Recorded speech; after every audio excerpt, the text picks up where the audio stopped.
तो guys welcome to you my YouTube channel. पुनः एक बार आपका हमारे यूट्यूब चैनल में स्वागत है।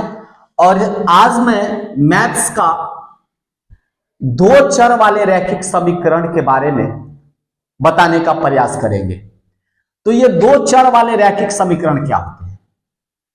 तो इस दो चर वाले रैखिक समीकरण को हल करने की दो विधियां होती हैं। सबसे पहली विधि होती है विलोपन विधि, विलोपन विधि, और दूसरी होती है प्रतिस्थापन विधि, प्रतिस्थापन विधि। इस विधि से हम बनाने की कोशिश करेंगे। चर का मतलब होता है जिसका मान बदलता रहता है। किसी क्वेश्चन में कोई दूसरा मान आ गया, किसी दूसरे क्वेश्चन में उसका दूसरा मान हो गया, तो एक्स वाई जेड ये सब को चर राशि कहा जाता है। अचर का मतलब होता है कांस्टेंट स्थिरांक, जो जिसका मान कभी नहीं बदलता है, जैसे 1 2 3 ये जो अंक आ जाते हैं उसको अचर राशि कहते हैं। तो अब हम समझ गए होंगे कि दो चर वाले रैखिक समीकरण को दो विधि से बनाया जाता है, एक पहला विलोपन विधि से और दूसरा प्रतिस्थापन विधि से। दो चर वाले रैखिक समीकरण का एक हम एग्जाम्पल ले रहे हैं। जैसे मेरा एक एग्जाम्पल है 3x प्लस 2y बराबर 5 और 4x माइनस 3y बराबर 2। सपोज दैट ये हमारा दो चर वाले रैखिक समीकरण है और इसको हम विलोपन विधि से सोल्व करने का प्रयास करेंगे। तो देखिए, इसको सबसे पहले इसको इक्वेशन नंबर 1 मानिए और ये हो गया इक्वेशन नंबर 2। इसमें दो इक्वेशन हो गए। अब यहां पर देखते हैं कि विलोपन करना है, यानी या तो x का विलोपन कर दीजिए या y का कर दीजिए। यदि y का करेंगे तो x का मान निकल जाएगा, यदि x का करेंगे तो y का मान निकल जाएगा।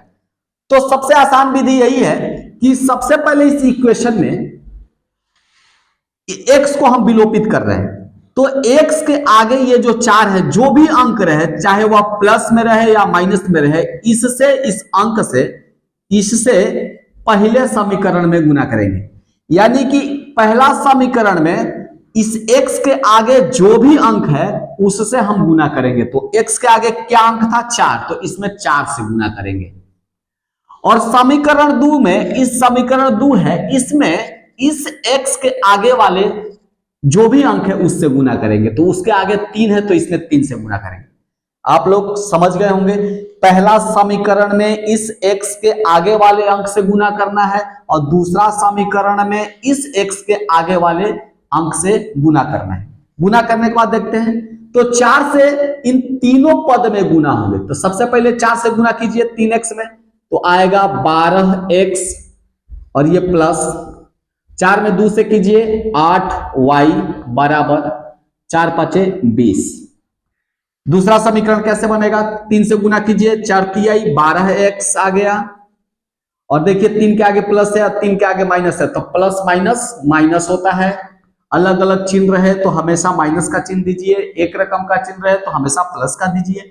इस तरीके यहां 9 हो गया y, और ये हो गया 3 दूनी के 6। अब इसको क्या करेंगे? ये जो समीकरण प्राप्त हुए गुना करने के बाद इसको घटाएंगे। क्या करेंगे? घटाना है। तो घटाएंगे तो ये नीचे वाला जो समीकरण है इसका जो चिन्ह है वह बदल जाएगा। घटाने के बाद किसका चिन्ह बदलेगा? केवल नीचे वाले समीकरण का चिन्ह जो है वो बदल जाता है। तो 12x के आगे कोई चीज का चिन्ह नहीं, यानी यहां प्लस छुपा हुआ है, तो इसका चिन्ह क्या हो गया? माइनस। 9y के आगे माइनस है, इसका चिन्ह बदल गया, अब क्या हो गया? प्लस। 6 के आगे कोई चीज का चिन्ह नहीं, यानी प्लस का चिन्ह है, तो ये भी बदल गया, तो माइनस। याद रखिए कि इस समीकरण के जो पहले चिन्ह थे, 12x का प्लस था, अब उसका वैल्यू नहीं है। 9y के आगे माइनस था, उसका वैल्यू नहीं है, और 6 के आगे भी जो चिन्ह था उसका भी वैल्यू नहीं है। इस तरीके से अब जो वैल्यू है वो 6 का चिन्ह हो गया माइनस, 9y का चिन्ह हो गया प्लस, और 12x का हो गया माइनस। अब यहां पर हम 12x में से ये जो है ये प्लस 12x है और ये माइनस 12x है, तो 12x प्लस एगो हो गया, एगो माइनस, अलग अलग जाति हो गए, एगो प्लस का एक माइनस का, तो घटा दीजिए। तो 12x में से 12x चला गया तो कुछ नहीं बचा, 0 बच गया, ये कट गया।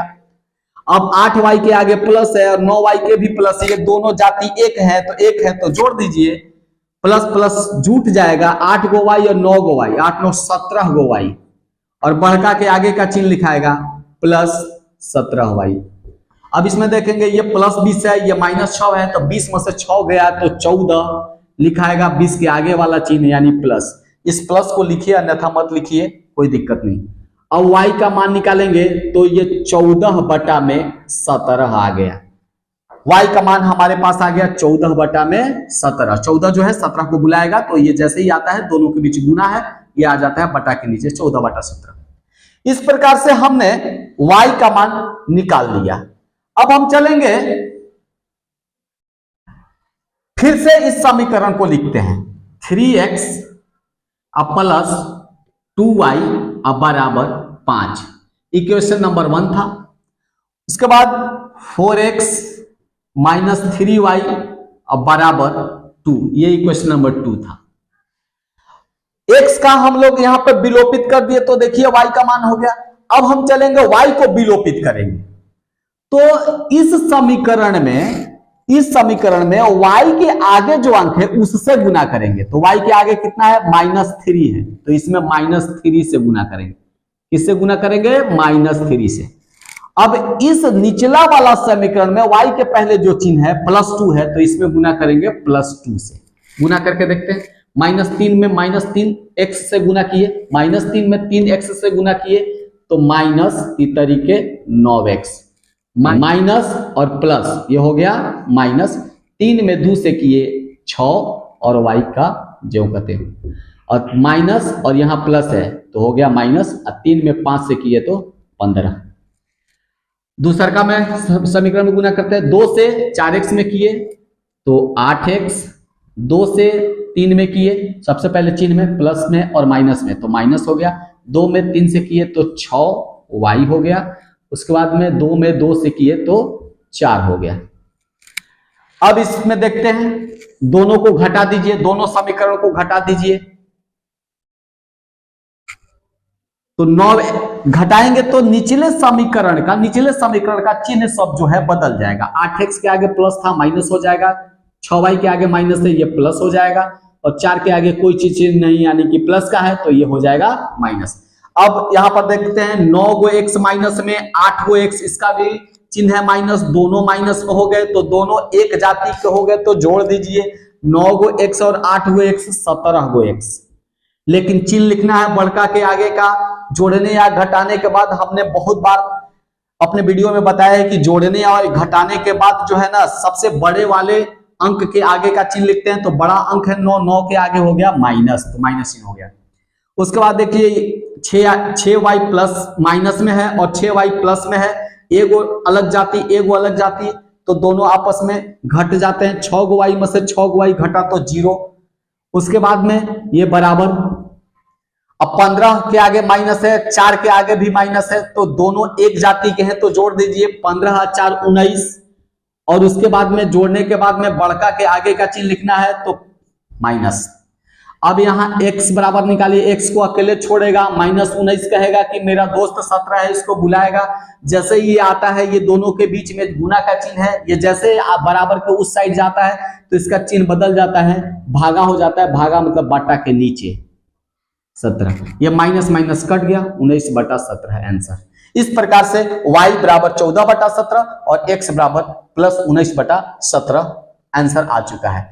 इस प्रकार से हम विलोपन विधि से आसानी से 2 चर वाले रैखिक समीकरण को सोल्व कर सकते हैं। यदि मेरा वीडियो अच्छा लगे तो प्लीज इसे लाइक करें, सब्सक्राइब करें, शेयर करें। थैंक्स।